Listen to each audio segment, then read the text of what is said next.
I'm a fragrance enthusiast, and if you're interested in these types of contents, then please stay tuned. Tonight I want to talk about a fragrance that is very much underrated, and it's not very much talked about in the community. And it is from the Maison Christian Dior line. It is called Gris Montaigne, currently rebranded or renamed, I should say, and sold under the name of Gris Dior. They claim it is the same composition of fragrance, and as all fragrance enthusiasts know, this is not quite exactly a true statement, or could not be a true statement. Particularly coming from Dior, Dior does reformulate their fragrances very much often. However, the essence and the theme of the fragrance continues to be the same. So if you wish to celebrate this fragrance and maybe you knew it as Gris Montaigne, you will not go wrong by switching to Gris Dior or getting this new rebranded name. It's basically the same theme and composition. And what I want to do is talk to you guys about why this fragrance is perhaps important to me and somewhat of a signature, you will say. Many will know this already. This is a bombastic, fruity, floral, woody fragrance. This was created in 2013 by the in-house perfumer Francois Demachy. And the fragrance is composed in very general composition. It's made out of rose, jasmine, some patchouli, and oak moss. Now, how does this smell like? To me, when you first spray it, and I'm going to spray it because I need to refresh my scent memory. Oh, this is gorgeous. Okay, so when you spray this, you have to let it linger a little bit in the air before you proceed to smell it. But at first glance, you're gonna get chocolate dustings. You're gonna get a lot of green sparkling nuances, sort of similar to champagne, but not quite. But it's kind of like lingering in the air. Little disclaimer, Gris Dior does not have that same initial blast as Gris Montaigne. My take on the reformulation is that Gris Dior is perhaps a little bit more unisex than Gris Montaigne leans for. I believe Gris Montaigne has a little bit more of a fruity aspect, and it opens up a little bit brighter than Gris Dior. Gris Dior opens a little bit more sharper, metallic, which would be attractive for the male market. Although this is unisex, as all fragrances are. So I do urge you to try it on and see how this experience involves or engages for yourself. So coming back to this perfume, its name is Gris Montaigne or Gris Dior. Technically, Gris stands for the color gray, and the brand claims that this represents the emblematic gray color of Dior. But to be honest with you, I do not see gray in this composition. In fact, if you pay attention, the color or the tincture of this fragrance is not really gray. It's more of a lavender-ish, purplish, even pinkish color or hue. So this juice, or the juice color, does represent what I feel about this fragrance. Oh, this is fantastic. So at first initial spray, I do get a powdery, dusty chocolate, and like what would be a grape Jolly Rancher mixed with strawberries, and oh, it's just beautiful. It would be a sparkling champagne. Imagine that you're sitting in a picnic table and you have some sparkling champagne. You have some fruits, would be strawberries, and perhaps a little bit of banana, because there is a banana tone in there. And then you've got some chocolate hazelnut spread on the side to dip your strawberries in there. That's basically the first image that comes into my mind when I spray Gris Montaigne. Now, as this develops, the florals do come into play. And you can imagine having perhaps a floral arrangement in this picnic table, some roses, some jasmine. But the florals are not overpowering. They are, in fact, just there balancing out the heavy patchouli and the mossy texture of the oak moss. This one does have oak moss, so does Gris Dior. Oak moss is an ingredient. It is basically an ingredient that is used in most of the chypre compositions of perfumes. Chypres are a particular family of perfumes. If you'd like, I can make a different video describing this.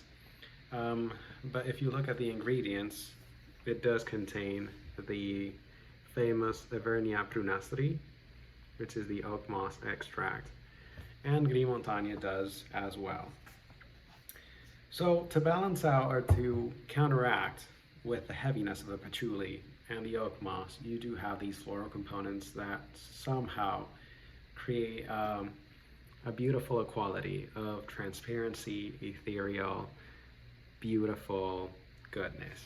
Now, it's a very elegant scent, but it's very versatile, which means that you can use this either for office setting, or you can use this to go out, you can use this for dates, you can use this for intimate settings. It is very much intriguing and alluring, and it has a very interesting character. It adapts and conforms to your skin. So it's kind of like a second skin. It'll not resonate, and it's not like bombastic in the sense that it'll fill a room, because it is not the case. There are other Dior fragrances that do this, that when you first spray, you're good to go. Oud Ispahan, for example. Gris Montaigne is not like that. Gris Montaigne would kind of sit in the more intimate setting, more personal space. But when the people do get a glimpse out of it or do sense it off your skin, they will react bombastically, as this perfume is, because this is indeed a very special perfume. Now, why should you try this? Okay, so yes, technically this is unisex, technically, and a lot of people, according to the current norms and standards, classify this as being feminine. I am a firm believer that you can wear the perfume you want, and the perfume you like, and the perfume that sits best with you. And a funny story, I got to know this fragrance in one of my work trips, and at first when I sprayed it on, I actually fell in love with it, but I desisted of getting it because I thought it leaned a little bit feminine. So I left it at the store, and I didn't go back, but I did keep a little mini sample that I brought with me, and I wore it on my plane coming back home, and I got loads of compliments from different people, male, female. They were all allured by this scent, and it never ceases to surprise me how many compliments I get when I wear this perfume. Again, it's a bouquet of flowers while sitting at a picnic table, drinking sparkling wine, some grapes, some strawberries, some bananas, and a hazelnut spread. What is not to like about that? It is just gorgeous. Longevity, it lasts all day on me. It lasts about 9-10 hours, depending on how I use this. Perhaps I would go a little bit heavy on the trigger on this. I would use like maybe 5 or 6 sprays on this. I would do on the neck, on my chest, and then on my elbow pits. So give or take 5 to 6 sprays. And this will last you all day. The greatest thing about this is the confidence boost it gives you, because it is a very empowering scent. It is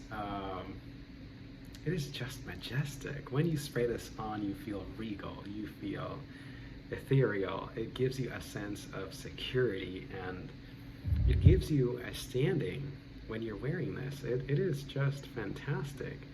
And the people around you will feel you are different.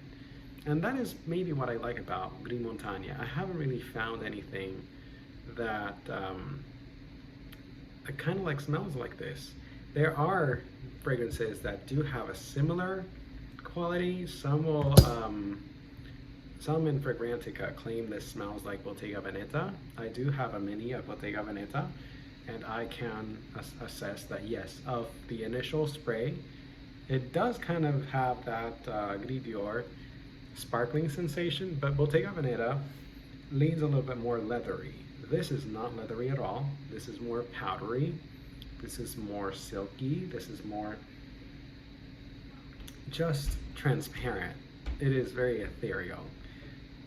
Mind you, this is powdery. So if you don't like powdery scents, I would still advise you try this. You might be surprised. Do not close yourself to the idea. But this might not be up your alley.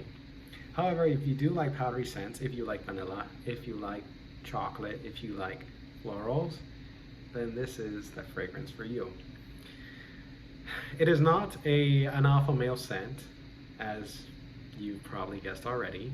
But if you're here, you're probably not interested or you already know that. So it should be a good disclaimer anyway. For every guy out there who would like to know this, it is not an alpha male scent. It is not your typical Invictus. It is not your Aventus. So you won't get a bouquet of fruits, but you will get an outstanding fragrance that just gives you the confidence and the regal sense, elegance, a European flair, as the beautiful Demi Rawlings says. And I think you should give this one a try. Some will claim this is a little bit boring, a little bit linear. I don't think this is linear. I'm not, it's obviously not the most exciting fragrance at all. It's not a roller coaster of emotions, but it does trigger a sense of security and confidence that I think we all need, and that at some points we will need. So if you're interested in that feeling, if you're interested in that type of experience, then I encourage you to please test out Gris Montaigne, Gris Dior. This is currently sold in Dior boutiques. You won't find this in retail stores throughout, because this is a boutique exclusive. You can also purchase this online at the Dior website. It comes in different sizes. It comes in the 40 mLs, well, yes, 40 mLs now. It also comes in the 125 ml and the 250 ml bottle. There's also a larger size, but it's a little bit pricier, and personally I think that you could just do with the 125 or the 250 ml bottles. That's about it for me. So if you'd like, please give this a shot. I really appreciate this fragrance for, again, just the clean, ethereal, smooth imagery that I get portrayed by it, and the beautiful hues of purple and pink and even orangey colors that I get from this one. I would say it's kind of like a refraction or a prism of colors. It's not really gray as they want it to be. And I think that's the beauty of Gris Montaigne as well.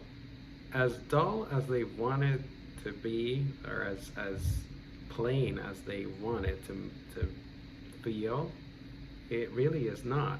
It is an emblematic Dior scent. So check it out for yourself and see if you like it. Again, my name is David. Thank you for watching. Thank you for keeping up with me, and I hope that I can release some more videos of fragrance and fragrance enthusiasm.